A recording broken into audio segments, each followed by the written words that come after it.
Welcome to the Deep Dive. Today, It's, I think, a physiological revolution. We've been analyzing the data, specifically a list of the 10 fastest women in Masters history. okay, And these are ranked by their performances in events like the 100-meter sprint, with records verified right up to 2025 by World Masters Athletics. so when you look at their raw times, 14 seconds for a 70-year-old, or maybe a minute for a 105-year-old, the first reaction is, well, that's not Olympic speed. Right. But the moment you apply the science, the entire discussion just shifts. That's the key distinction, and it's really critical for our deep dive today. These rankings are based on age-graded world records. Age graded. Okay, so what does that mean for the listener? It means the athlete's actual time is compared against the absolute world record for that event, regardless of age. Then they apply this complex mathematical adjustment.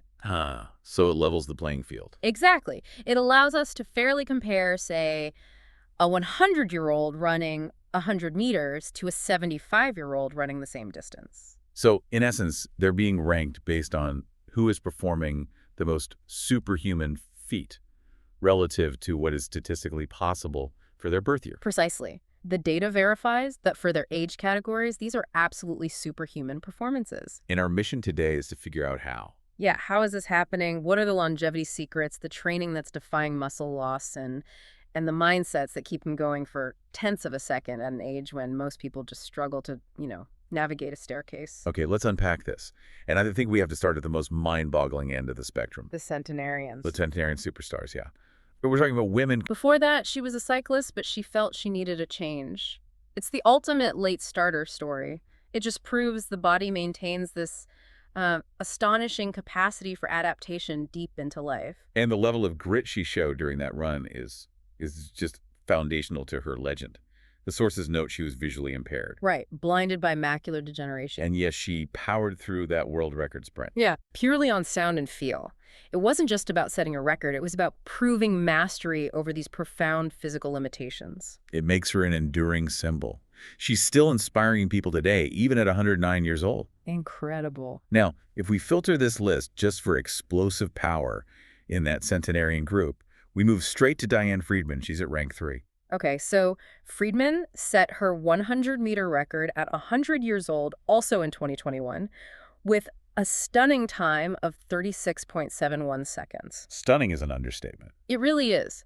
Friedman didn't just edge out the previous record holder. Well, She shattered the prior best by 3 full seconds. 3 seconds. In a 100-meter race, that's a chasm. It's an eternity. Yeah. It tells us she maintained a superior amount of fast-twitch muscle fiber than her peers in that category. It's the only explanation. And she's not a one-trick pony, right? She's a certified triple threat. That's right, a 2-time USATF Masters Athlete of the Year and a javelin thrower. So she has versatility and power across disciplines. She does. Achievement is just a glorious side effect of a deeper battle. Her story is something else. She became the fastest centenarian woman in 2016. And like Hawkins, another late starter, but she began running at 67.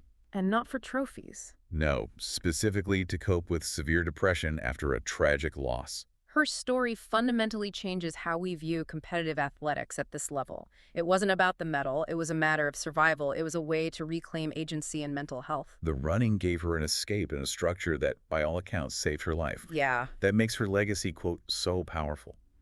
Before she passed in 2021 at 104, she told the world, I'm a nice example of what you can do with yourself. It's an invitation, not a boast. It's beautiful. Yeah, and we should briefly mention Thelma Bass, ranked 6th. Yes, one of the early pioneers of this whole centenarian movement. She was setting records like the 60-meter dash in 29.86 seconds well into her 100s. And again, crucially, she also started running seriously in her late 60s. The message is being hammered home. Yeah. The biological clock for starting a serious physical pursuit is just far more forgiving than our culture suggests.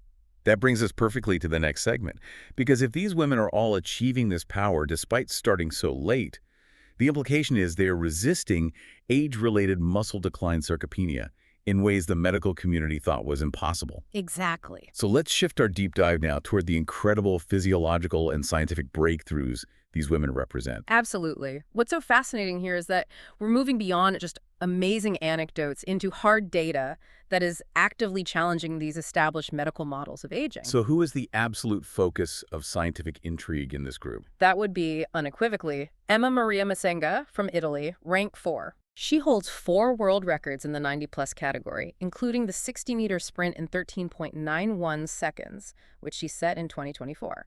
Okay, I have to stop you there. This is the detail that just blew up my notes. Scientists are studying her because her muscle cells are structurally comparable to those of a 20-year-old. It's true. Wait, is the medical community still saying genetics is destiny? Or is her case proof that extreme dedication can genuinely overcome the biological clock? I think her case is proof that the biological clock can be dramatically slowed, if not temporarily halted. The research is all focused on her resistance to sarcopenia. So what are they finding? When scientists analyze her muscle fibers, particularly the fast-twitch ones for explosive speed, they find they've resisted that typical age-related degradation. Wow. Her mitochondria, the energy factories of her cells, are functioning with the efficiency of someone decades younger. So she is literally a walking, running, anti-aging breakthrough. What does she do? Is she hooked up to some cutting-edge lab regimen? Not at all. It's actually the opposite. Her consistency is her secret weapon. She trains 3 times a week, running on simple dirt paths. That's it. It's that consistent, high-intensity stimulus over decades that maintains the cellular health, not high-tech gimmickry. Scientists are studying her, hoping to find biomarkers or pathways that could lead to, therapeutic interventions for the rest of us. Incredible. Now, while Ms. Zenga represents the power side, let's look at the endurance beasts. Jeannie Rice, rank 8. She is the undisputed queen of cardiovascular fitness in her category. No question. At age 77, she holds every distance world record from the 1,500 meters all the way up to the marathon in the 75-plus category. And her marathon time at 76, 3 hours, 33 minutes, 27 seconds is exceptional. It is. But the most significant piece of data for the listener is her cardiovascular measurement.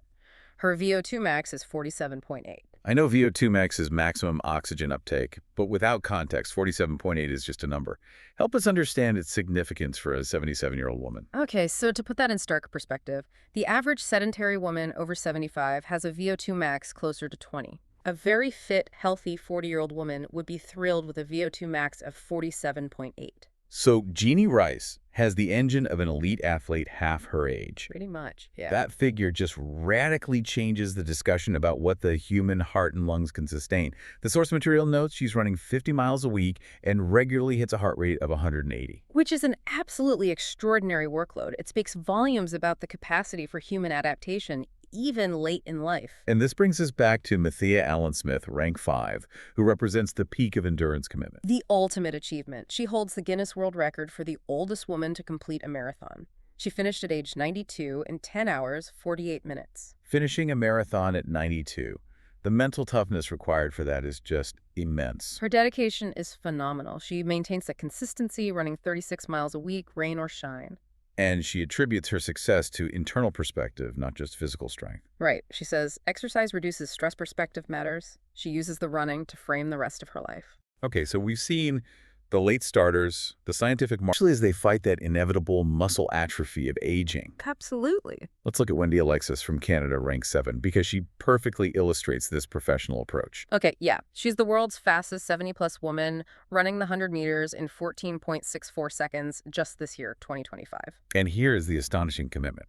She trains 25 hours a week. 25 hours. Genuinely structuring her life like a professional athlete. This is where the science meets the schedule. So what does 25 hours a week of professional training even look like when your primary focus has to be both speed and injury prevention?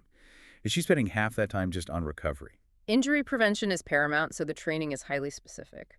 And crucially, a significant portion of that time is dedicated to resistance training and weightlifting. So it's not all track work. Not at all. We now know that consistent heavy lifting is the single best defense against sarcopenia. She is training to maintain explosive power, which means demanding heavy work to retain those fast-twitch fibers, not just light cardio. That commitment fundamentally challenges the stereotype of what exercise for a septuagenarian should look like. It does, and her philosophy captures it. One like I'm 8 again. Breathe free. I love that. It's that combination of childlike enthusiasm paired with professional dedication to strength training. That's the key. Shifting to another dedicated trainer, Ruth Fricker, rank 9, who focuses heavily on strength and cross-training at age 75. And she is the fastest 75-plus woman across middle and long distances, including the 5K road race in 21 minutes, 33 seconds. What's fascinating with her is the foundational strength. Yes. Speed and endurance in later life. Samuelson, ranked 10. She wasn't a late starter. No, she was an Olympic gold medalist who just continued crushing records well into her 50s. She really set the high bar for modern masters success. She did. She recorded the fastest ever 50-plus women's marathon time back in 2010. 2 hours, 47 minutes, 50 seconds. Samuelson showed the generation below her that peak performance doesn't have to have this exponential drop-off just because you reach a chronological milestone. She set the standard for performance maintenance. So what does this all mean when we synthesize the whole list? From the centenarians using running as survival to the professionals lifting heavy to maintain their fast-twitch fibers. Well, the main takeaway is that the key commonality is not some singular rare genetic gift for speed. Right. It's dedication, often starting late, and a radical commitment to fighting sarcopenia through aggressive, consistent strength training. The narrative of inevitable, rapid decline is being challenged by every single one of these women.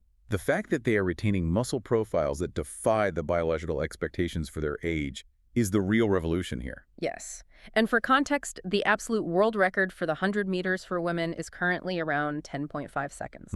We're not saying a 100-year-old is going to run 10.5 seconds, but the fact that the physiological gap between the masters athletes and the elite athletes is not widening as much as previous predictive models suggested. Yeah. That's the true breakthrough. They're challenging the fundamental exponential curve of biological decline. Exactly. It just redefines the concept of human potential.